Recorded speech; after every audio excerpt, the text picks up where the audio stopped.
Glory to God. Living ക്രൈസ്റ്റിലേക്ക് നിങ്ങളെവരെ ഞാൻ ചേർന്ന് സ്വാഗതം ചെയ്യുന്നു. ഒരിക്കൽ കൂടി ഈ തിരുവചനവുമായി നിങ്ങളുടെ മുമ്പിലേക്ക് കടന്നു വരുവാൻ വലിയവനായ ദൈവം എന്നെ സഹായിച്ച എല്ലാ വഴികൾക്കുമായി ഞാൻ ദൈവത്തിന് നന്ദി പറയുന്നു. പ്രിയരെ, പ്രാരംഭമായി ഈ എപ്പിസോഡ് സ്പോൺസർ ചെയ്യിക്കുന്നത് ദുബായിൽ നിന്നും ജോൺസൺ ബ്രദറും കുടുംബവും ചേർന്നാണ്. പ്രത്യേകിച്ച് ഈ എപ്പിസോഡ് സ്പോൺസർ ചെയ്യുന്നത് തൻ്റെ വൈഫ് റാണി സിസ്റ്ററിന് വേണ്ടിയാണ്. തൻ്റെ പൂർണ്ണമായ സൗഖ്യത്തിന് വേണ്ടിയും തൻ്റെ പൂർണ്ണമായ വിടുതലിന് വേണ്ടിയും ഈ എപ്പിസോഡ് സ്പോൺസർ ചെയ്യുന്നു. അതേപോലെ തന്നെ ജോൺസൺ ബ്രദറിന് ലഭിക്കാനുള്ള സാമ്പത്തികം മുഴുവൻ ലഭിക്കേണ്ടതിനായിട്ട് തൻ്റെ സാമ്പത്തിക വിഷയത്തിനകത്ത് നടക്കുന്ന എല്ലാ കേസുകളിൽ നിന്നും തനിക്ക് പൂർണ്ണമായ ഒരു ജയം ലഭിക്കേണ്ടതിനായിട്ടും അതേപോലെ തൻ്റെ 2 തലമുറകളുടെയും ഭാവി ജീവിതം അനുഗ്രഹിക്കപ്പെടുന്നതിനായിട്ടും പ്രത്യേകമായി പ്രാർത്ഥന വിഷയം ചോദിക്കുന്നു. നമുക്ക് ഒരുമിച്ച് ചേർന്നുകൊണ്ട് ഈ മകന് വേണ്ടി പ്രാർത്ഥിക്കാം. വലിയൊരു ദൈവപ്രവൃത്തി കാണുവാനായിട്ട് എൻ്റെ കൂടെ ചേർന്നുകൊണ്ട് നിങ്ങളും പ്രാർത്ഥിക്കാൻ തയ്യാറാകണം. യോബ് തൻ്റെ സ്നേഹിതന്മാർക്ക് വേണ്ടി പ്രാർത്ഥിച്ചപ്പോൾ യോബിൻ്റെ സ്ഥിതിക്ക് ദൈവം ഭേദം വരുത്തിയെങ്കിൽ എൻ്റെ കൂടെ നിങ്ങളും ഒരുമിച്ച് പ്രാർത്ഥിക്കണം. ഇതൊരു അത്ഭുതത്തിൻ്റെ സമയമാകണം. പ്രത്യേകിച്ച് റാണി സിസ്റ്റർ പൂർണ്ണമായൊരു സൗഖ്യം നടക്കണം. കണ്ണുകൾ അടയ്ക്കാം, പ്രാർത്ഥിക്കാം. ഞങ്ങളെ സ്നേഹിക്കുന്ന ഞങ്ങളുടെ നല്ല ദൈവമേ, പൂർണ്ണ ഹൃദയത്തോടെ ഞങ്ങൾ ഒരുമിച്ച് ചേർന്ന് പ്രാർത്ഥിക്കുന്നു. കർത്താവെ, ജോൺസൺ ബ്രദറിനായി വൈഫ് റാണി സിസ്റ്ററിനായി ഞങ്ങൾ പ്രാർത്ഥിക്കുന്നു. കർത്താവെ, ജോൺസൺ ബ്രദറിന് ലഭിക്കാനുള്ള സാമ്പത്തികം മുഴുവൻ ലഭിക്കണം. തൻ്റെ സാമ്പത്തികമായി നടക്കുന്ന കേസുകളിൽ നിന്ന് പൂർണ്ണമായൊരു വിടുതൽ തനിക്ക് കിട്ടുകയും ജയം ലഭിക്കുകയും ചെയ്യണം. അപ്പ കർത്താവ് അത്ഭുതങ്ങളുടെ ദൈവമാക്കിയാൽ കർത്താവെ, ഈ മകൻ്റെ എല്ലാ വിഷയങ്ങളെ കർത്താവിൻ്റെ കരത്തിൽ ഏൽപ്പിക്കുന്നു. അതേപോലെ റാണി സിസ്റ്ററിന് പൂർണ്ണമായ ഒരു സൗഖ്യം അത്ഭുതത്തിലേക്ക് തന്നെ നടത്തണമേ. അപ്പ ഇപ്പോൾ തന്നെ ഈ എപ്പിസോഡ് നടന്നുകൊണ്ടിരിക്കുമ്പോൾ ദൈവപ്രവൃത്തി വെളിപ്പെട്ടതിനായി സ്തോത്രം. കർത്താവെ, അതേപോലെ ഞങ്ങൾ വിശ്വസിച്ചുകൊണ്ട് പ്രാർത്ഥിക്കുന്നു. ഈ പ്രാർത്ഥന നടന്നുകൊണ്ടിരിക്കുമ്പോൾ തന്നെ 2 മക്കളെയും ദൈവം അനുഗ്രഹിക്കണം. അവരുടെ ഭാവി ജീവിതം, അവരുടെ തലമുറ ദൈവത്താൽ മാനിക്കപ്പെടേണ്ടതിനായി പ്രാർത്ഥിക്കുന്നു. സ്വർഗം അത് അത്ഭുതമാക്കിയതിനായി നന്ദി. യേശുവിൻ നാമത്തിൽ ഞാൻ പ്രാർത്ഥിക്കുന്നു. കേൾക്കണം പിതാവേ. ആമേൻ, ആമേൻ. പ്രിയരെ, അനുഗ്രഹിക്കപ്പെട്ട എപ്പിസോഡിലോട്ട് ഞാൻ നിങ്ങളെ ക്ഷണിക്കുന്നു. കടന്നു വന്നാട്ടെ. പ്രിയരെ, മാറ്റമില്ലാത്ത ദൈവത്തിൻ്റെ തിരുവചനവുമായി ഒരിക്കൽ കൂടെ നിങ്ങളുടെ മുമ്പിലേക്ക് കടന്നു വരുവാൻ വലിയവനായ ദൈവം എന്നെ സഹായിച്ച എല്ലാ വഴികൾക്കുമായി ഞാൻ ദൈവത്തിന് നന്ദി പറയുന്നു. പ്രാരംഭത്തിലൊന്ന് ഓർപ്പിക്കട്ടെ, എൻ്റെ കഴിവോ എൻ്റെ മിടുക്കോ അല്ല നിങ്ങളുടെ മുമ്പിൽ ഒരു പ്രാവശ്യം കൂടെ ആയിരിക്കുന്നത്. കർത്താവിൻ്റെ അളവറ്റ ദയ, ആ വലിയ കരുണയിലാണ് ഞാൻ ഇന്നും ആയിരിക്കുന്നത്. കർത്താവാണ് എന്നെ വിളിച്ചതെന്ന് എനിക്ക് വലിയ ബോധ്യമാണ്. കാരണം ഈ യാത്രയിൽ അനവധി പ്രതികൂലങ്ങളും അനവധി പ്രതിസന്ധികൾ കണ്ട സമയത്തെല്ലാം എൻ്റെ മാനുഷിക നിലയിൽ മുങ്ങിപ്പോകുമെന്ന് തോന്നിയിടത്തെല്ലാം ദൈവശബ്ദം, മാറ്റമില്ലാത്ത ദൈവത്തിൻ്റെ വചനം അവൻ്റെ കരങ്ങളിൽ പിടിച്ചുകൊണ്ട് എന്നെ ആ കുഴിയിൽ നിന്ന് കയറ്റി. എന്ന് വെച്ചാൽ 107 സങ്കീർത്തനം അതിൻ്റെ 20 വാക്യം പറയുന്നു, ഞാൻ എൻ്റെ വചനം അയച്ച് അവരെ സൗഖ്യമാക്കിയും അവരെ കുഴിയിൽ നിന്ന് കരകയറ്റുകയും ചെയ്യും. നിങ്ങൾ വിശ്വസിക്കുന്നവരാണെങ്കിൽ ഈ വചനം നമ്മെ സൗഖ്യമാക്കുന്നതാണ്. ഈ വചനം നമ്മെ കരകയറ്റുന്നതാണ്. നിങ്ങൾ സൗഖ്യത്തിന് വേണ്ടി ആഗ്രഹിക്കുന്നവരാണ്, അല്ല സ്വതമേ കയറാൻ പറ്റാത്തൊരു അനുഭവത്തിലാണെങ്കിൽ ഇന്ന് കേൾക്കുന്ന ഈ വചനത്തിൻ്റെ ശക്തിക്ക് നിങ്ങളുടെ ജീവിതത്തെ മാറ്റിമറിക്കുവാൻ കഴിയും. ഞാനത് വിശ്വസിക്കുന്നു. പ്രിയരെ, എൻ്റെ ഈ കഴിഞ്ഞ 24 വർഷമായി അനവധി പ്രാവശ്യങ്ങളിൽ ദൈവവചനത്തിൻ്റെ ശക്തി അറിഞ്ഞിട്ടുണ്ട്. ദൈവവചനത്തിന് മാറ്റമില്ല എന്നുള്ളത് മനസ്സിലാക്കിയിട്ടുണ്ട്. അങ്ങനെ ഉണ്ടെങ്കിൽ എൻ്റെ കൂടെ ചേർന്നുകൊണ്ട് നിങ്ങളും വിശ്വസിക്കണം. എൻ്റെ ദൈവത്തിന് അത്ഭുതം ചെയ്യാൻ കഴിയും. എൻ്റെ ദൈവത്തിന് പ്രവർത്തിക്കാൻ കഴിയും. ആരംഭത്തിൽ തന്നെ പ്രാർത്ഥനയോട് ഇത് ശ്രദ്ധിക്കുമ്പോൾ ഈ വചനത്തിൻ്റെ ആഴമൊന്ന് തൊടുകയാണ്. എന്നെ കേൾക്കുന്നവരെ, പ്രാർത്ഥനയോട് ഇത് ശ്രദ്ധിക്കണമെന്ന് ഓർപ്പിക്കുന്നു. അതേ സമയത്ത് തന്നെ എന്നൊരു കാര്യം ഓർപ്പിക്കുന്നു. വചനത്തിൻ്റെ ആഴമാണ് ഞാൻ നിങ്ങളോട് സംസാരിക്കുന്നത്. പ്രാർത്ഥന ദൈവമല്ല. ആത്മാവിൽ പറയുന്നത് ശ്രദ്ധിക്കണേ. പ്രാർത്ഥന ദൈവമല്ല, നാം ദൈവത്തോട് പ്രാർത്ഥിക്കുകയാണ് ചെയ്യുന്നത്. ആരാധന ദൈവമല്ല, നാം ദൈവത്തെ ആരാധിക്കുകയാണ് ചെയ്യുന്നത്.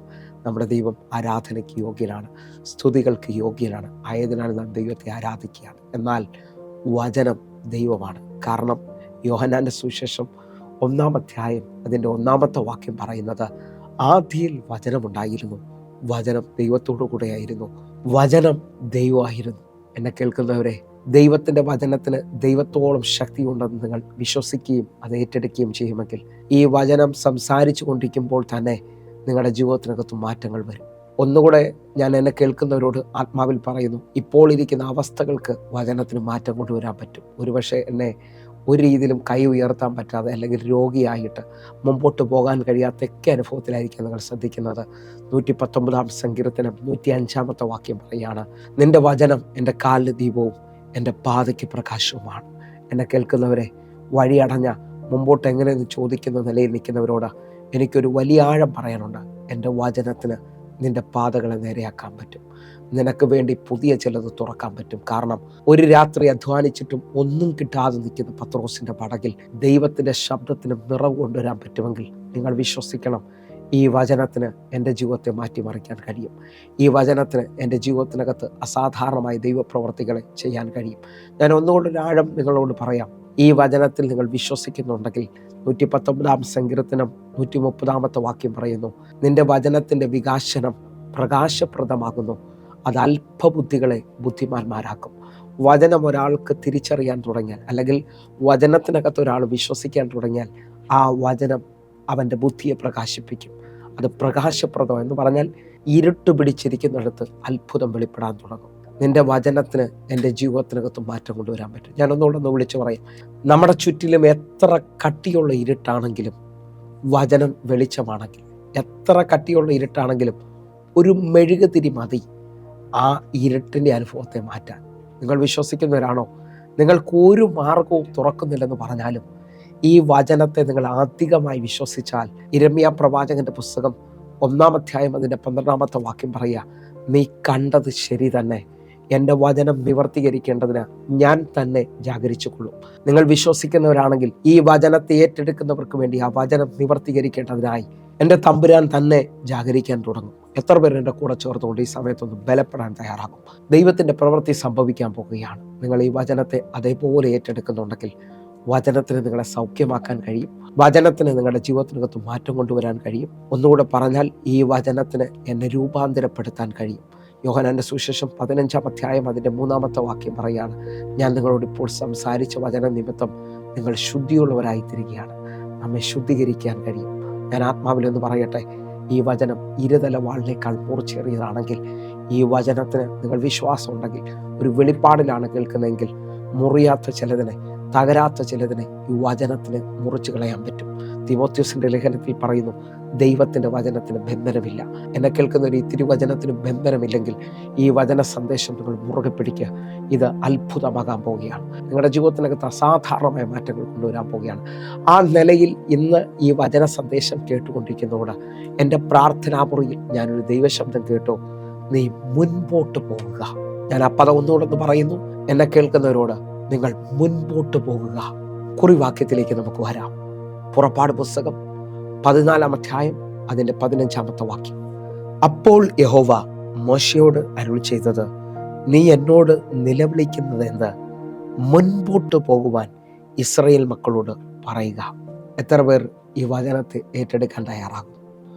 ഈ വചന പശ്ചാത്തലം എന്ന് പറയുന്നത്, ഇസ്രായേൽ മക്കൾ മിസ്രൈമിൽ നിന്നും യാത്ര പുറപ്പെടുകയാണ്. നിങ്ങൾ ശ്രദ്ധിക്കാൻ പറ്റുന്നവരാണെങ്കിൽ ഞാൻ ആത്മാവിൽ വിളിച്ചു പറയാം, നിങ്ങളുടെയും എൻ്റെ ഈ യാത്രയിൽ ദൈവത്തോടു കൂടെയാണ് നിങ്ങൾ യാത്ര ചെയ്യുന്നതെങ്കിൽ ജീവിതത്തിനകത്ത് തടസ്സങ്ങൾ കാണാം, വേദനകൾ കാണാം, ഒറ്റപ്പെടലുണ്ടാകാം, ഇനി മുമ്പിൽ ഒരു മാർഗമില്ലെന്ന് പറയാം. പക്ഷേ ദൈവത്തോടാണ് നിങ്ങൾ യാത്ര ചെയ്യുന്നതെങ്കിൽ നിങ്ങൾ ചിലതിനെ മറികടക്കും. നിങ്ങൾ ചിലതിൻ്റെ മേളിൽ അത്ഭുതങ്ങൾ കാണും. ഞാൻ ഈ പദം വായിക്കുമ്പോൾ തന്നെ ഇതാ ഇസ്രായേൽ മക്കളെക്കുറിച്ച് പറയുന്നത്. ഒന്നുകൂടെ ശ്രദ്ധിക്കാമെങ്കിൽ പുറപ്പാട് പുസ്തകം 13-ാം അധ്യായം അതിൻ്റെ 20-21 വാക്യങ്ങൾ. അവർ സുക്കോത്തിൽ നിന്ന് യാത്ര പുറപ്പെട്ട് മരുഭൂമിക്കരികെ ഏതാമിൽ പാളയമിറങ്ങി. 21-ാമത്തെ വാക്യം. അവർ പകലും രാവും യാത്ര ചെയ്യാൻ തക്കവണ്ണം അവർക്ക് വഴി കാണിക്കേണ്ടതിന് പകൽ മേഘസ്തംഭത്തിലും അവർക്ക് വെളിച്ചം കൊടുക്കേണ്ടതിന് രാത്രി അഗ്നിസ്തംഭത്തിലും യഹോവ അവർക്ക് മുമ്പായി പോയിക്കൊണ്ടിരുന്നു. നിങ്ങൾ വിശ്വസിക്കുന്നവരാണെങ്കിൽ ഈ വചനത്തെ ഏറ്റെടുക്കണം. എൻ്റെ യാത്രയിൽ എൻ്റെ കർത്താവ് എൻ്റെ കൂറുണ്ട്. എൻ്റെ യാത്രയിൽ എൻ്റെ ദൈവം എൻ്റെ കൂറുണ്ട്. ഞാൻ ആത്മാവിൽ വിളിച്ചു പറയുന്നത്, ഈ സമയത്ത് തന്നെ ചിലരോട് പറയുന്നു, കരയ്ക്കിരിക്കുന്ന പടകിനകത്ത് ചലനം ഉണ്ടാകത്തില്ല കേട്ടോ. പടക് എപ്പോൾ വെള്ളത്തിലിറങ്ങുമോ ആ സമയം മുതൽ പടക് മുമ്പോട്ട് പോകാൻ പോകുകയാണ്. നിങ്ങളുടെ ജീവിതത്തിനകത്ത് നിങ്ങൾ ദൈവത്തെ വിശ്വസിച്ച് സ്നാനപ്പെട്ട് മുമ്പോട്ടൊരു സ്റ്റെപ്പ് വെച്ചവരാണെങ്കിൽ നിങ്ങളുടെ ക്രിസ്തീയ ജീവിതം ചലിച്ചു കൊണ്ടിരിക്കുകയാണ്. എന്നെ കേൾക്കുന്നവരെ, ചലിക്കാതെ നിൽക്കുന്ന എല്ലാം എൻ്റെ ഭാഷയിൽ നിർജ്ജീവമാണ്, എന്നാൽ മരിച്ചവരെ പോലെയാണ്. നമ്മൾ ഈ ലോകത്തിൽ മരിച്ചത് എന്ന് പറയുന്നത് കൈകൂട്ടി കെട്ടി, കാല് കൂട്ടി കെട്ടി, ഹല്ലേലൂയ, മൂക്കിൽ പഞ്ഞു വെച്ചതിനെയാണ് നമ്മൾ മരിച്ചതെന്ന് പറയുന്നത്. ഇല്ല, അതല്ല വാസ്തവമായിട്ടും. എൻ്റെ ഭാഷയിൽ, ബൈബിളിൻ്റെ ഭാഷയിൽ ചലിക്കാതെ കിടക്കുന്ന അല്ലെങ്കിൽ നിർജീവമെന്ന് തോന്നുന്നതെല്ലാം മരിച്ച നിലയിലാണ്. എന്നാൽ എൻ്റെ യേശു കർത്താവിൻ്റെ ജീവൻ ഇന്ന് ആ നിലയിൽ ആരെങ്കിലുമൊക്കെ കേൾക്കുന്നുണ്ടെങ്കിൽ നിങ്ങളുടെ വാക്തത്വങ്ങളുടെ മേളിൽ ഇപ്പോൾ ജീവൻ വെച്ച് അത് എഴുന്നേൽക്കട്ടെ, അത് മൂവ് ചെയ്യാൻ, മുമ്പോട്ട് പോകാൻ തുടങ്ങട്ടെ. ജീവിതത്തിനകത്ത് ആരോടൊക്കെയോ ഞാൻ വിളിച്ചു പറയുന്നു, ഈ യാത്ര അക്കരയ്ക്കാണ്. ഈ യാത്രയിൽ കാറ്റ് കാണാം, തിരമാലകൾ കാണാം, പക്ഷേ ഞാൻ ആത്മാവിൽ വിളിച്ചു പറയും, നിന്റെ പടകിൽ യേശു ഉണ്ടെങ്കിൽ. ഇസ്രായേൽ മക്കളോട് പറഞ്ഞ അതേ പദം, അവർ പകലും രാത്രിയും മുമ്പോട്ട് പോകേണ്ടതിന് അവൻ മേഘസ്തംഭത്തിലും രാത്രി അഗ്നിത്തൂണുമായി അവർക്ക് മുമ്പായി പോയിക്കൊണ്ടിരുന്നു. നിങ്ങളുടെയും എൻ്റെ ജീവിതത്തിനകത്ത് ദൈവം ഉണ്ടെങ്കിൽ, ഞാൻ ഈ മെസ്സേജ് പറയുമ്പോൾ എൻ്റെ ജീവിതത്തിനകത്ത് പ്രതികൂലം ഇല്ലാഞ്ഞിട്ടല്ല, അനവധി പ്രതികൂലങ്ങൾ, അനവധി പ്രതിസന്ധികളുടെ നടുവിൽ നിന്നാണ് ഞാൻ ഈ വചനം നിങ്ങളോട് സംസാരിക്കുന്നത്.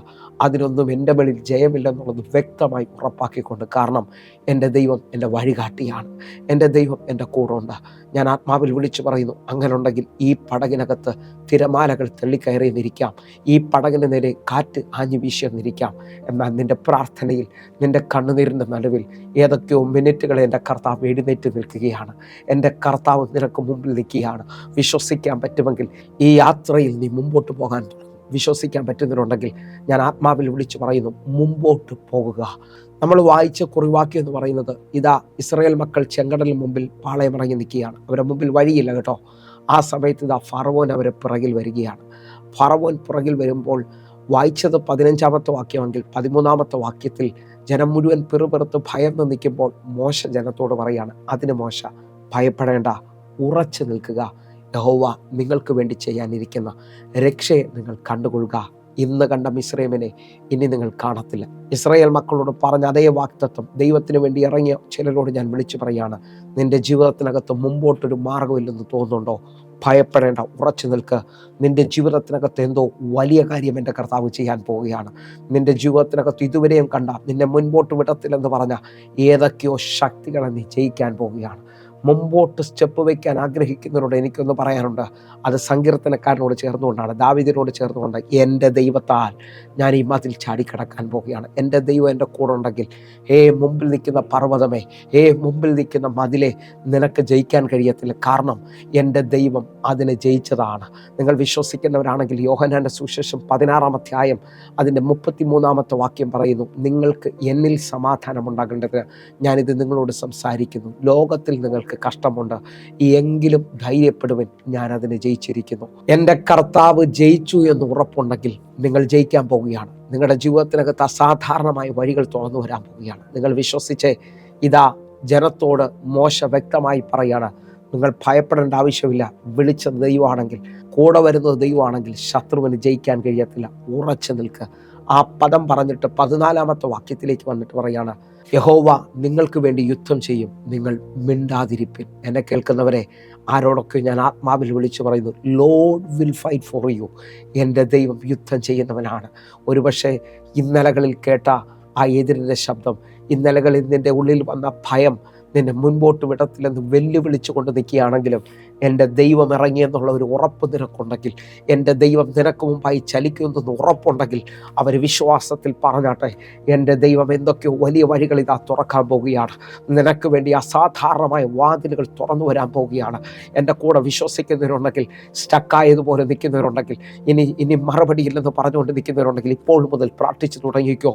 ഈ വചന സന്ദേശം നിങ്ങൾക്കുള്ളതാണ് കേട്ടോ. നിങ്ങൾ പ്രാർത്ഥിക്കാനായിട്ട് ഈ മെസ്സേജ് എന്നെ തൊട്ട് പാസ്റ്റർ എന്നോട് സംസാരിച്ചു എന്നൊക്കെ പറയുന്നുണ്ടെങ്കിൽ, ഈ കാണുന്ന നമ്പറുകളിൽ വാട്സാപ്പിൽ നിങ്ങൾ വിളിക്കണം. നമുക്ക് ഒരുമിച്ച് ചേർന്നുകൊണ്ട് പ്രാർത്ഥിക്കാം. കാരണം ഞാൻ ആത്മാവിൽ വിളിച്ചു പറയുന്നത്, വാഗ്ദത്തം കേട്ട, ദൈവശബ്ദം കേട്ടവരെ ദൈവം കൈവിടത്തില്ല കേട്ടോ. കാരണം അവൻ വാഗ്ദത്തം ചെയ്തവൻ വിശ്വസ്തനാണ്. നിങ്ങൾ അതിൻ്റെ അവകാശി. ആ നിലയിൽ ഈ വചന സന്ദേശം കേൾക്കുമ്പോൾ ചിലവരെ ഉള്ളിൽ ഈ സമയത്ത് ദൈവിക ഇടപെടലുണ്ടെങ്കിൽ നിങ്ങളുടെ ജീവിതത്തിനകത്ത് അത്ഭുതങ്ങൾ സംഭവിക്കും. നിങ്ങളുടെ ജീവിതത്തിനകത്ത് വഴിത്തിരിവുകൾ ഉണ്ടാകും. ആത്മാവിൽ പ്രാർത്ഥിച്ചു തുടങ്ങുക. നിങ്ങളുടെ ജീവിതത്തിനകത്ത് ചലനം ഉണ്ടാകട്ടെ. ആരോ എന്നെ കേൾക്കുന്നവരോട് ഞാൻ ആത്മാവിൽ ദൂത് പറയുകയാണ്, എൻ്റെ ഭാഷയിൽ മുമ്പോട്ട് ചലിച്ചു കൊണ്ടേയിരിക്കണം, മുമ്പോട്ട് പോയിക്കൊണ്ടേയിരിക്കണം. അവിടെയാണ് വിടുതലുകൾ സംഭവിക്കുന്നത്. ഞാൻ ആത്മാവിൽ വിളിച്ചു പറയുന്നു, ഓടാൻ പറ്റുമെങ്കിൽ ഓടണം, അതല്ല നടക്കാൻ പറ്റുമെങ്കിൽ നടക്കണം. അതൊന്നും പറ്റുന്നില്ലെങ്കിൽ എഴയാൻ പറ്റുമെങ്കിൽ എഴയണം. കാരണം നിൻ്റെ വഴി അടയ്ക്കാൻ നോക്കുന്ന ശത്രുവിന് മനസ്സിലാകണം, നീ ചലിച്ചു കൊണ്ടേയിരിക്കുകയാണ്, നീ ചലിച്ചു കൊണ്ടേയിരിക്കുകയാണ്. അതെന്താ പാസ്റ്റേ അങ്ങനെ പറയാൻ കാരണം? ദൈവം നമുക്ക് വേണ്ടി യുദ്ധം ചെയ്യാൻ ഇറങ്ങുന്നു, പക്ഷേ ശത്രു പുറകിൽ വരാൻ കാരണം എന്താണെന്നറിയാമോ? പുറപ്പാട് പുസ്തകം 14-ാം അധ്യായം അതിൻ്റെ 3-ാമത്തെ വാക്യത്തിൽ ഫറവോൻ പറയാണ്, എന്നാൽ അവർ ദേശത്തിൽ ഉഴലുന്നു, അവർ മരുഭൂമിയിൽ കുടുങ്ങിയിരിക്കുകയാണ്. ശത്രുവിന് പറയാൻ തക്കവണ്ണമായിരിക്കും നമ്മുടെ യാത്രയിൽ ചില തടസ്സങ്ങൾ വരുന്നത്. പക്ഷേ ഭയപ്പെടാതെ ഉറച്ചു നിൽക്കാൻ പറ്റുമെങ്കിൽ വിളിച്ച ദൈവത്തിൻ്റെ വിശ്വസ്തത നീ കാണാൻ പോകുക. വിളിച്ച ദൈവത്തിൻ്റെ വലിപ്പം നീ കാണാൻ പോകുക. നിൻ്റെ ജീവിതത്തിനകത്ത് ഇതുവരെയും വെളിപ്പെടാത്തതെന്തോ വലിപ്പം എൻ്റെ കർത്താവ് ഈ മണിക്കൂറിൽ നിനക്ക് വേണ്ടി ചെയ്യാൻ പോകുന്നു. ഹല്ലേലൂയ. ഞാൻ ആരോടൊക്കെ വിളിച്ചു പറയുകയാണ്, നിങ്ങളുടെ വിളിയെ ഉറപ്പാക്കുക. നിങ്ങളുടെ കൂടെ ദൈവം ഉണ്ടെന്ന് ഉറപ്പാക്കുക. അറിയാം, പുറപ്പാട് പുസ്തകം 33-ാം അധ്യായം ശ്രദ്ധിച്ചു കഴിഞ്ഞാൽ മോശയോട് ദൈവം പറയുകയാണ്, എൻ്റെ സാന്നിധ്യം നിൻ്റെ കൂടെ പോരും, എൻ്റെ സാന്നിധ്യം നിനക്ക് സ്വസ്ഥത കൊണ്ടുവരും.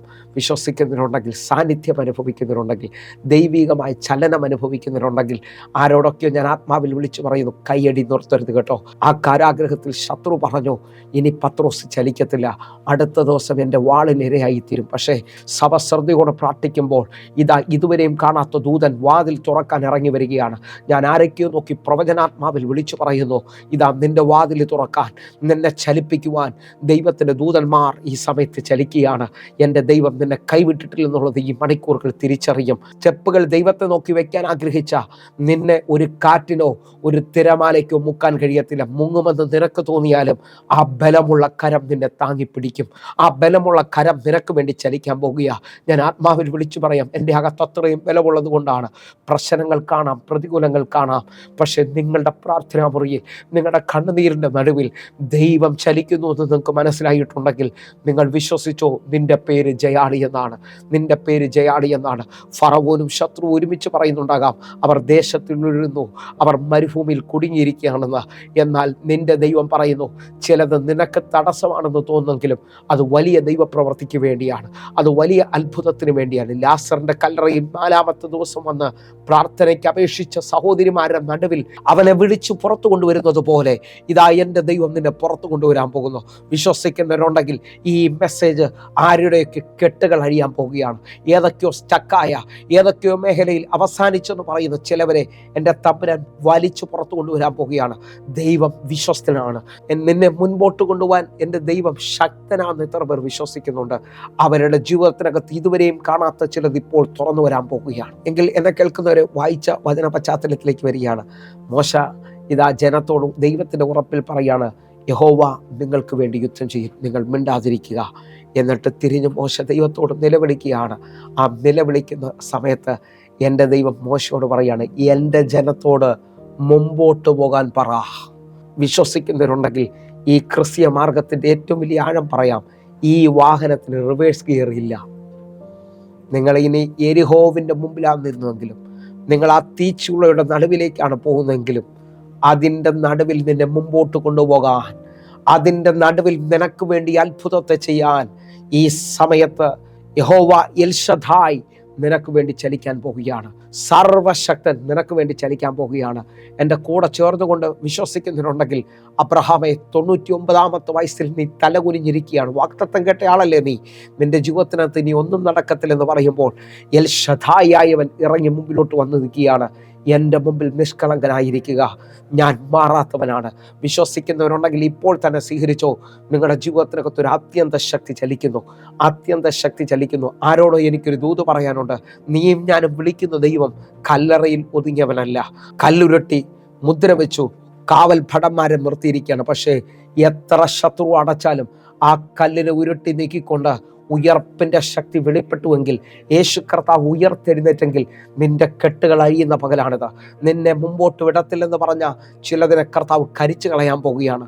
നിന്റെ ജീവിതത്തിനകത്ത് ഇതുവരെയും വെളിപ്പെടാത്ത ഒരു അഭിഷേകം ഈ സമയത്ത് വെളിപ്പെടാൻ പോവുകയാണ്. എന്നെ കേൾക്കുന്നവരെ, വചന പശ്ചാത്തലത്തിലേക്ക് നമ്മൾ ഒന്നുകൂടെ നടക്കുകയാണ്. എന്നെ കേൾക്കുന്നവരെ, നിങ്ങളുടെ ജീവിതത്തിനകത്ത് മുൻപോട്ട് നിങ്ങൾ സ്റ്റെപ്പ് വെച്ചാൽ ഈ യാത്രയിൽ മരുഭൂമികൾ ഉണ്ടാകാം, ഈ യാത്രയിൽ കയ്പിൻ്റെ അനുഭവങ്ങൾ വരാം. പക്ഷേ അതിനകത്ത് നിങ്ങൾ സ്റ്റക്കാകരുത്. ഇതാണ് എൻ്റെ ഇന്നത്തെ ഏറ്റവും മെയിനായ ചിന്ത. ഈ യാത്രയിൽ നിന്റെ മുമ്പിൽ അനാഥ്യ മല്ലന്മാർ വന്നു നിൽക്കാം. എന്നാൽ എന്നെ കേൾക്കുന്നവരെ, ആവർത്തന പുസ്തകം 31-ാം അധ്യായം 6-ാമത്തെ വാക്യം, ബലവും ധൈര്യമുള്ളവരായിരിപ്പിൻ, അവരെ പേടിക്കരുത്, ഭ്രമിക്കുകയും അരുത്. നിന്റെ ദൈവമായ യഹോവ തന്നെ നിന്നോടുകൂടെ പോരുന്നു, അവൻ നിന്നെ കൈവിടുകയില്ല, ഉപേക്ഷിക്കുകയുമില്ല. ഈ വചനം എത്രത്തോളം നമ്മുടെ അകത്ത് കയറ്റാൻ കഴിയുമോ അത്രത്തോളം അകത്ത് കയറ്റണം.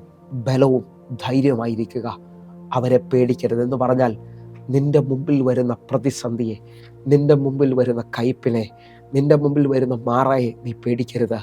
കാരണം നിൻ്റെ കൂടെ ദൈവമാണ് വരുന്നത്. എന്നെ കേൾക്കുന്നവരെ, എൻ്റെ ജീവിതാനുഭവം ഞാൻ നിങ്ങളോട് പറയാം. എത്ര പ്രതിസന്ധി വന്നാലും, ശത്രു എത്ര വിടത്തിലെന്ന് പറഞ്ഞാലും, നിൻ്റെ കണ്ണുനീരോടെ പ്രാർത്ഥനയിൽ നിൻ്റെ ദൈവം കൈവിടത്തില്ല കേട്ടോ. നിൻ്റെ ദൈവം നിനക്ക് വേണ്ടി ചലിക്കുന്നത് കാണാൻ പറ്റും. നിൻ്റെ ദൈവം നിനക്ക് വേണ്ടി പ്രവർത്തിക്കുന്നത് കാണാൻ പറ്റും.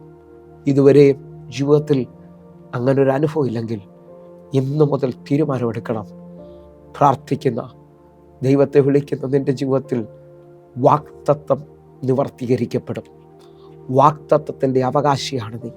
അവൻ്റെ നാമത്തെ കൈക്കൊണ്ട് അവൻ്റെ നാമത്തിൽ വിശ്വസിക്കുന്നവർക്കും ദൈവമക്കളാകാൻ അവൻ അധികാരം തന്നു. മക്കളെങ്കിലോ അവകാശികളുമാണ്. നിങ്ങൾ വിശ്വസിക്കുന്നവരാണെങ്കിൽ എൻ്റെ ദൈവത്തിൻ്റെ മക്കൾ മരുഭൂമിയിൽ തീരുന്നവരല്ല. ദൈവം അവർക്ക് വേണ്ടി പാലും തേനും ഒഴുകുന്ന കാനാൻ ദേശം വെച്ചിട്ടുണ്ടെങ്കിൽ നിങ്ങൾ നിത്യത വരെയും പോകണമെന്ന് ദൈവം ആഗ്രഹിക്കുന്നു. ഇതിനകത്ത് നിന്നെ മുമ്പോട്ട് കൊണ്ടുപോകാൻ, നിന്നെ വഴികാട്ടിയായി നടത്താൻ നിൻ്റെ കൂടെ ഒരു കാര്യസ്ഥനുണ്ട്. ഹല്ലേലൂയ. സത്യത്തിൻ്റെ ആത്മാവ് വരുമ്പോഴോ അവൻ നിങ്ങളെ സകല സത്യത്തിലും വഴി നടത്തുമെന്ന് യോഹന്നാന്റെ സുവിശേഷം 16-ാം അധ്യായം എന്നോട് നിങ്ങളോടും വ്യക്തമായി പറയുന്നു. വഴികാട്ടിയായ പരിശുദ്ധാത്മാവിൻ്റെ സാന്നിധ്യം വ്യക്തമായി തിരിച്ചറിയുക. ഞാൻ നിങ്ങളോട് ആത്മാവിൽ വിളിച്ചു പറയുന്ന സത്യങ്ങളെ നിങ്ങൾ തിരിച്ചറിയുക. ഈ യാത്രയിൽ ഇതാ ഇസ്രായേൽ മക്കൾ യാത്ര പുറപ്പെട്ടു. അവർ ഇതാ ഫിലിസ്ത്യൻ്റെ വഴി അടുത്താണെങ്കിലും അതിലേ പോയില്ല. ദൈവം അവരെ നടത്തിയ വഴിയിലൂടെ അവർ വന്നു. അവർ ചെങ്കടലിന് മുമ്പിൽ വരികയാണ്. മുമ്പിൽ വഴിയില്ല. അടുത്ത മിനിറ്റുകൾ നോക്കിയപ്പോൾ അവരെ പിന്തുടർന്ന് പിടിക്കേണ്ടതിന് ഫറവോൻ അവരെ പിന്നിൽ വന്നു. എന്നാൽ ഈ യാത്രയിൽ ദൈവം കൂടെ ഉണ്ടെങ്കിൽ ലോകത്താരും കാണാത്ത ചില വഴികൾ ഈ മണിക്കൂറിൽ സ്റ്റെപ്പ് വയ്ക്കുന്നവന്, മുമ്പോട്ട് കാല് വയ്ക്കുന്നവന് വെളിപ്പെട്ട് വരാൻ പോകുകയാണ്. ഇന്ന് ഈ ചിന്തയ്ക്കകത്ത് ഏറ്റവും ഇമ്പോർട്ടൻ്റ് ആയ ഒരു പദം ഞാൻ വിളിച്ചു പറയാം. എത്ര വഴിയില്ലെങ്കിലും നിന്റെ കരമടിക്ക് വഴി തുറക്കാൻ പറ്റും. നിന്റെ കണ്ണുനീരിന് വഴി തുറക്കും. നിന്റെ പ്രാർത്ഥന റിയലാണെങ്കിൽ എൻ്റെ ദൈവം ഇറങ്ങി വരുന്നത് നീ കാണും. ആത്മാവിലൊന്ന് സ്വീകരിക്കാൻ പറ്റുമെങ്കിൽ സ്വീകരിച്ചോ. ഇതാ ഇസ്രായേൽ മക്കൾക്ക് വേണ്ടി ആ രാത്രിയിൽ ഒരു കിഴക്കൻ കാറ്റ് വീശുകയാണ്. ഞാൻ ആരെയോ നോക്കി ആത്മാവിൽ വിളിച്ചു പറയുന്നു, വഴിയില്ലാത്തടുത്ത് വഴിവെട്ടാൻ കഴിയുന്ന ദൈവത്തിൻ്റെ ശക്തി ഇതാ നിൻ്റെ ജീവിതത്തിനകത്ത് വെളിപ്പെട്ട് വരികയാണ്. ഒരു സൂപ്പർ നാച്ചുറൽ വെളിപ്പെട്ട് വരാൻ തുടങ്ങുന്നു. സൂപ്പർ നാച്ചുറൽ പവർ ചലിക്കാൻ തുടങ്ങിയാണ്. ആത്മാവിലൊന്ന് സ്വീകരിച്ച് ദൈവപ്രവൃത്തികൾ ചലിക്കട്ടെ. ദൈവത്തിൻ്റെ പ്രവൃത്തി വെളിപ്പെട്ട് വരട്ടെ. ഇതാ ഇസ്രായേൽ മക്കൾ ചെങ്കടൽ കയറി. ജീവിതത്തിനകത്ത് മുമ്പോട്ട് സ്റ്റെപ്പുകൾ വെച്ചാൽ നിന്നെ പിന്തുടർന്ന് പിടിക്കുമെന്നും നിന്നെ വിടത്തില്ലെന്നും നിന്നെ അടിമയാക്കുമെന്ന് പറയുന്ന ചില ഫറവോന്റെ ശക്തികളെ നീ സ്റ്റെപ്പ് വെച്ചാൽ ജയിക്കാൻ പറ്റും. ഇതാ ചെങ്കടൽ ക്രോസ് ചെയ്ത ജനത്തെ അടിമയെന്നല്ല വിളിക്കുന്നത്, അവകാശി എന്നാണ്. ആ അവകാശത്തിൽ അവർ മുമ്പോട്ട് പോകുമ്പോൾ ഇതാ ഇസ്രായേൽ മക്കൾ പുറപ്പെട്ട് മാറായിലെത്തുകയാണ്. അവിടുത്തെ വെള്ളം കുടിക്കാൻ കയ്പായിരുന്നു. എന്നാൽ തൻ്റെ ജനം അവിടെ വരുമെന്ന് മനസ്സിലാക്കിയിട്ട് മോശ ദൈവത്തോട് പ്രാർത്ഥിക്കുമ്പോൾ അല്ലെങ്കിൽ നിലവിളിക്കുമ്പോൾ മോശയ്ക്ക് അവിടെ ഒരു വൃക്ഷം ദൈവം കാണിച്ചു കൊടുത്തു. ആ കയ്പിൻ്റെ ആ മാറായുടെ അനുഭവത്തിൽ നിൽക്കുന്ന വെള്ളത്തെ മധുരമാക്കാൻ ദൈവം ഒരു വൃക്ഷം കാണിച്ചു കൊടുത്തു. നിന്റെ ജീവിതത്തിനകത്ത് മാറ മധുരമാകാൻ പോകുന്നു. ആരൊക്കെയോ യാത്ര മുമ്പോട്ട് പോകുകയാണ്. എന്നെ കേൾക്കുന്ന ചിലരോട് ഞാൻ ആത്മാവിൽ വിളിച്ചു പറയുന്നു, നിൽക്കരുത്, മുമ്പോട്ട് സ്റ്റെപ്പ് വയ്ക്കുക, മുമ്പോട്ട് സ്റ്റെപ്പ് വയ്ക്കുക. ഈ യാത്രയിൽ നിനക്ക് മുമ്പായി ദൈവമുണ്ട്. അഭിഷേകമുള്ളവരോട് ഞാൻ ഒരു പദം വിളിച്ചു പറയുകയാണ്. എന്നിട്ട് നമ്മൾ ആ ആഴത്തിലോട്ട് വരികയാണ്. യെശയ്യാ പ്രവാചകന്റെ പുസ്തകം 45-ാം അധ്യായം അതിൻ്റെ 1-2 വാക്യങ്ങളിലേക്ക്. യഹോവ തൻ്റെ അഭിഷക്തനായ കോരേശിനോട് ഇപ്രകാരം അരുളി ചെയ്തു, അവൻ ജാതികളെ കീഴടക്കി രാജാക്കന്മാരുടെ അരക്കച്ചകൾ അഴിക്കേണ്ടതിനും കതകുകൾ അവന് തുറന്നിരിക്കേണ്ടതിനും വാതിലുകൾ അടയാതിരിക്കേണ്ടതിനും ഞാൻ അവൻ്റെ വലം കൈ പിടിച്ചിരിക്കുന്നു. 2-ാമത്തെ വാക്യം, ഞാൻ നിനക്ക് മുമ്പായി ചെന്ന ദുർഘടങ്ങളെ നിരപ്പാക്കുകയും താമ്രവാതിലുകളെ തകർത്ത് ഇരുമ്പോടാമ്പലുകളെ കണ്ണിച്ചു കളയും ചെയ്യും. എന്നെ കേൾക്കുന്നവരെ, എൻ്റെ കർത്താവ് നിൻ്റെ വലം കൈ പിടിച്ചു എന്നും നിൻ്റെ വാതിലുകൾ ഇനി അടയത്തിലെന്നും വിശ്വസിക്കുന്നവരുണ്ടെങ്കിൽ മുമ്പോട്ട് സ്റ്റെപ്പ് വയ്ക്ക്. കാരണം നീയല്ല, നിനക്ക് മുമ്പായി യഹോവ കടന്നു പോവുകയാണ്. സർവശക്തനായവൻ, വാതിലുകൾ തുറക്കുന്നവൻ, സാക്ഷാൽ വാതിലായവൻ നിൻ്റെ തടസ്സങ്ങളെ നീക്കാൻ പോവുകയാണ്. മുമ്പോട്ട് സ്റ്റെപ്പ് വയ്ക്ക്. വാഗ്ദത്തം പറഞ്ഞവൻ ഈ പ്രതിസന്ധിയിൽ നിന്നെ രക്ഷിക്കാൻ പോവുകയാണ്. നമ്മൾ ചിന്തിച്ചു വരുന്നത്, ഇതാ ഇസ്രായേൽ മക്കൾ 3 ദിവസം യാത്ര ചെയ്ത് അവർ മാറായിലെത്തി. ആ മാറായിലെ വെള്ളം കുടിപ്പാൻ കയ്പായിരുന്നു. പക്ഷേ ഈ യാത്രയിൽ ദൈവമുണ്ടെന്ന് വിശ്വസിക്കുക. ഈ യാത്രയിൽ നിൻ്റെ ജീവിതത്തിനകത്ത് അത്ഭുതമുണ്ട്. ആ യാത്രയിൽ മാറായിൽ ഒതുങ്ങരുത് കേട്ടോ. ആ മധുരമായ അനുഭവത്തിനകത്ത് ഒതുങ്ങരുത്. വീണ്ടും സ്റ്റെപ്പ് വയ്ക്കാൻ പറ്റുമെങ്കിൽ ഇതാ പുറപ്പാട് പുസ്തകം 15-ാം അധ്യായം അതിൻ്റെ 27-ാമത്തെ വാക്യം. പിന്നെ അവർ ഏലീമിലെത്തി. അവിടെ 12 നീരുറവയും 70 ഈന്തപ്പനയും ഉണ്ടായിരുന്നു. അവർ അവിടെ വെള്ളത്തിനരികെ പാളയമിറങ്ങി. നിങ്ങൾ വിശ്വസിക്കുന്നവരാണെങ്കിൽ നിങ്ങളെങ്ങും ഒതുങ്ങത്തില്ല. നിങ്ങളുടെ ജീവിതത്തിനകത്ത് മുമ്പോട്ട് സ്റ്റെപ്പ് വയ്ക്കുക. ചില ഏലീമുകൾ തുറന്നു വരാൻ പോകുന്നു. എന്നെ കാണുന്ന, എന്നെ കേൾക്കുന്ന ചിലവരെ നോക്കി ഞാൻ ആത്മാവിൽ ദൂത് പറയുകയാണ്. നിന്റെ മാറാൻ പോകുകയാണ്. നിന്റെ മരുഭൂമിയുടെ അനുഭവങ്ങൾ, നിന്റെ ചെങ്കടലിൻ്റെ അനുഭവങ്ങൾ മാറാൻ പോകുകയാണ്. നിന്റെ ജീവിതത്തിനകത്ത് ഏലീമ് തുറന്നു വരാൻ പോകുന്നു. 70 ഈന്തപ്പനയും 12 നീരുറയുള്ള സ്ഥലത്ത് എന്ന് പറഞ്ഞാൽ ആ ജനത്തിന് മുഴുവൻ തൃപ്തി വരുന്ന ഒരു അനുഭവത്തിലേക്ക് എൻ്റെ യേശു നിന്റെ വിഷയത്തിനകത്ത് അത്ഭുതം ചെയ്യാൻ പോകുന്നു. വിശ്വസിക്കുന്നതിനുണ്ടെങ്കിൽ ഉറപ്പായി വിളിക്കണം. ജീവിതത്തിനകത്ത് സ്റ്റോപ്പായി, സ്റ്റക്കായി, ഇനി ഒന്നും നടക്കത്തില്ല എന്ന് പറയുന്നിടത്ത് ആ സ്റ്റോപ്പിനെ സ്റ്റെപ്പാക്കാൻ കഴിയുന്ന, ചവിട്ടുപടിയാക്കാൻ കഴിയുന്ന ദൈവത്തിൻ്റെ ശക്തി നിങ്ങളെ തൊടാൻ പോകുകയാണ്. നിങ്ങൾ വിശ്വസിക്കണം. നമുക്ക് ഒരുമിച്ച് കണ്ണുകൾ അടയ്ക്കാം, പ്രാർത്ഥിക്കാം. ഞങ്ങളെ സ്നേഹിക്കുന്ന ഞങ്ങളുടെ നല്ല ദൈവമേ, പൂർണ്ണ ഹൃദയത്തോടെ എന്നെ കാണുന്ന, എന്നെ കേൾക്കുന്ന ഓരോ മക്കൾക്കുമായി പ്രാർത്ഥിക്കുന്നു. തമ്പുരാൻ ഒരു വലിയ അത്ഭുതം ചെയ്യണം. ഇവർക്ക് വേണ്ടി പ്രവർത്തിക്കണം. തമ്പുരാനെ, മാറാത്ത ശക്തി, മാറാത്ത വലിയ നന്മകൾ ഇപ്പോൾ അങ്ങ് ഇവരുടെ ജീവിതത്തിലേക്ക് തുറന്നു കൊടുക്കുന്നതിനായി സ്തോത്രം. ഞാൻ വിശ്വാസ കണ്ണിൽ ചില രോഗികളെ കണ്ട് പ്രാർത്ഥിക്കുന്നു. ആ കിടക്കയിൽ നിങ്ങൾ എഴുന്നേറ്റ് നടക്കാൻ പോകുകയാണ്. ഞാൻ ആത്മാവിൽ അറിയാം, മുമ്പോട്ട് പോകാൻ പറ്റാതെ ഭാരപ്പെട്ട സാമ്പത്തിക വിഷയത്തിനകത്ത് നിൽക്കുന്ന ചില കുടുംബങ്ങളെ കാണുന്നു. നിങ്ങളുടെ ജീവിതത്തിനകത്ത് ഇതുവരെയും തുറക്കാത്ത ചില ഡോറുകൾ തുറന്നു വരാൻ പോകുന്നു. ചില തലമുറകളുടെ വിവാഹം നടക്കാതെ പഠനം മുടങ്ങിപ്പോയ ചിലവരെ ഞാൻ കാണുകയാണ്. അവരുടെ ജീവിതത്തിനകത്ത് അത്ഭുതങ്ങൾ സംഭവിക്കട്ടെ. പരിശുദ്ധാത്മാവെ, എൻ്റെ കൂടെ ചേർന്നുകൊണ്ട് പ്രാർത്ഥിക്കുന്ന സകല രോഗികളുടെ മേലിലും അടിപ്പിണരാൽ സൗഖ്യമെന്ന വചനത്തിൻ്റെ ശക്തി വെളിപ്പെട്ട് വരട്ടെ. ഇവർ ചലിക്കട്ടെ. ഇവർ വാഗ്ദത്തങ്ങളെ അവകാശമാക്കട്ടെ. ദൈവപ്രവൃത്തി ഇവരുടെ ജീവിതത്തിനകത്ത് വെളിപ്പെട്ട് വരട്ടെ. തമ്പുരാൻ അത് ചെയ്യുന്നതിനായി സ്തോത്രം. യേശുവിൻ നാമത്തെ ഞാൻ പ്രാർത്ഥിക്കുന്നു. കേൾക്കണം പിതാവേ. ആമേൻ, ആമേൻ. ഈ മെസ്സേജ് നിങ്ങളോട് സംസാരിച്ചു എന്ന് തോന്നുന്നുണ്ടെങ്കിൽ വാട്സാപ്പിൽ നിങ്ങൾ മെസ്സേജ് അയക്കാൻ തയ്യാറാകണം. നിങ്ങൾ വിളിക്കാൻ തയ്യാറാകണം. ഞാനും ഈ ദിവസങ്ങളിൽ നിങ്ങൾക്ക് വേണ്ടി പ്രാർത്ഥിക്കാൻ തയ്യാറാകുകയാണ്. നമ്മൾ ഒരുമിച്ച് ചേർന്ന് കർത്താവിൻ്റെ നാമത്തിൻ്റെ ഉയർച്ച കാണും. കർത്താവിൻ്റെ മഹത്വത്തിൻ്റെ സാക്ഷികളായിത്തീരും. എങ്കിൽ അടുത്ത ദിവസം കാണും വരെയും സ്വർഗം നിങ്ങളെ കാക്കുമാറാകട്ടെ. God bless you. ആമേൻ.